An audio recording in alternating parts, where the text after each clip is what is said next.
Hey there, welcome back to the Schwowin's Nest. Today I'm sharing some inexpensive handmade winter home decor accents, so let's get started. One of the easiest ways to bring a touch of snow into your home is with clear bottles, any type of white filler, and a few frosted greenery stems. Simply fill the jars as much as you want, add some additional items like mini pine cones, and you're done. I found one of these jars at the thrift store, but the others were from maple syrup and coffee flavoring. I always keep jars that have a unique shape because I know at some point I'll use them for decor. I found three white fillers in my stash: white sand from the Dollar Tree, Epsom salts, and the mini little styrofoam snowballs you also get from Dollar Tree. They're in a little bag. The itty bitty pine cones I got from my cottage. They are from hemlock trees, but some of the pine cones that Dollar Tree carries are tiny enough to put into bottles too. What else would you put into these jars? If you have any ideas, let me know in the comments.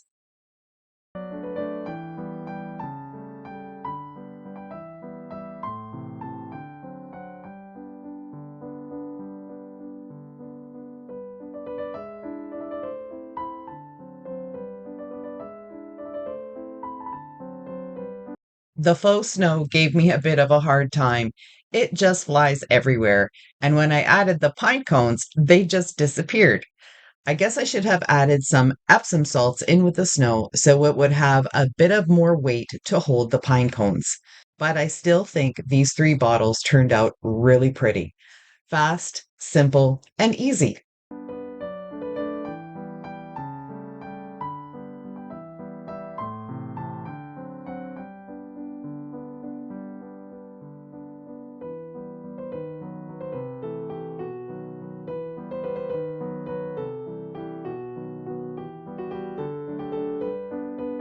It's been a hot minute since I've made any type of wreath, and when I found this grapevine one in my stash, I immediately thought of doing one with frosted pine cones and snowballs.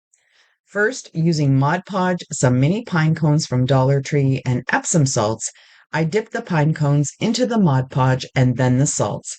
This created a frosted look.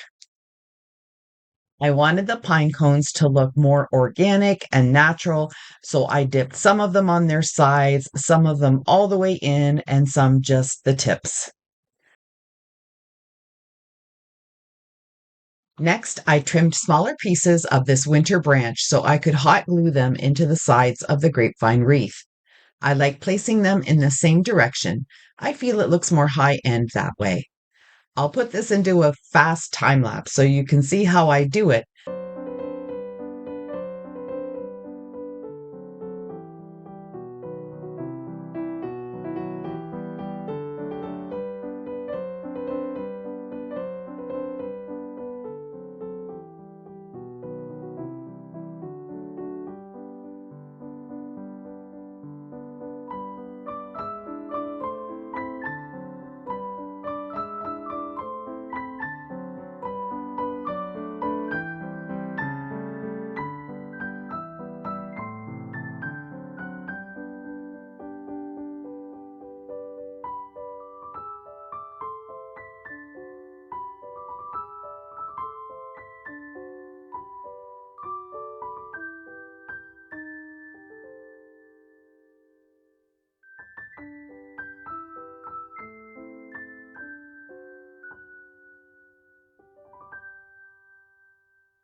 This greenery was a little tricky. It kind of splayed out in some areas, so using scissors, I trimmed a few branches and then added more in the parts that were not so full.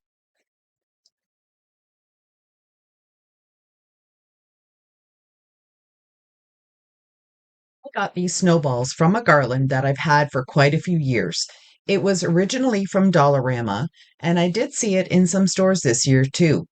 There are two sizes, and I chose to put the larger size on the inside and the smaller size towards the end of the stems.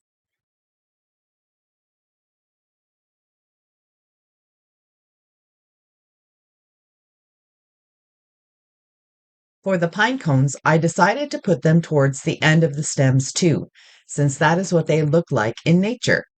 I used plain ones for the outside and then added the frosted ones on the inside.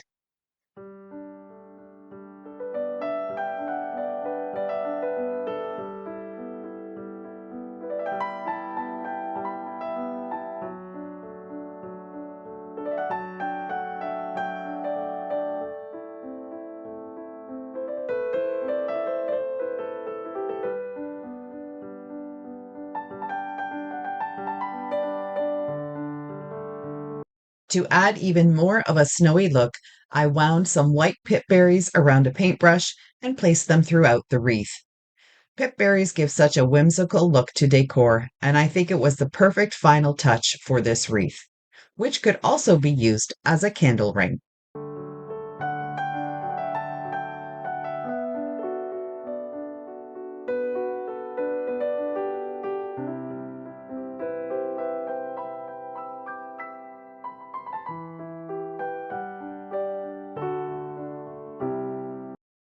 Making candles has been a new obsession for me, and I want to do it inexpensively. So I found this tall two-handled stovetop pot at the Goodwill for $4. It's just perfect for melting wax. That same day, I found this adorable snowman planter, and I knew exactly what I was going to do with it. Instead of using dollar store candles to melt them down, I decided to invest in some soy wax. This is one I found on Amazon. It burns clean with no scent, which is what I definitely need in my home. And the flakes melt so quickly. Before you know it, you've got a candle done.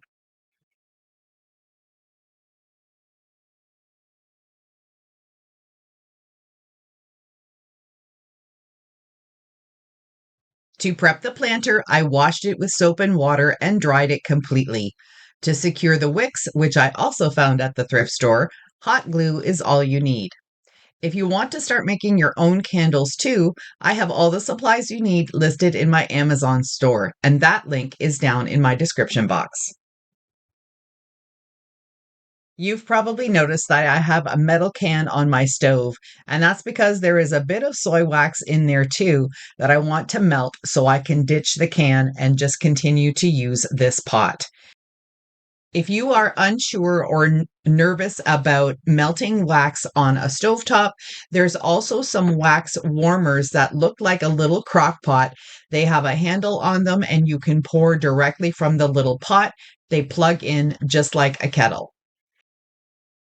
I struggled using these chopsticks to get the wicks to stand up properly, so I'm definitely going to invest in these little popsicle sticks that have a hole through the center.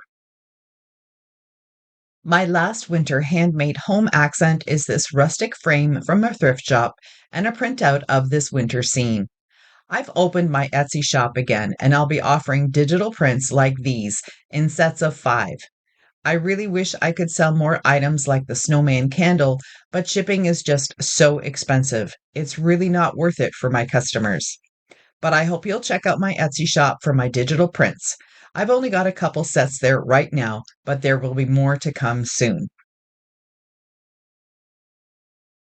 Now let's take a look at how my handmade winter home decor accents turned out. I hope this video inspires you to add some snowy looks into your home to celebrate the winter season.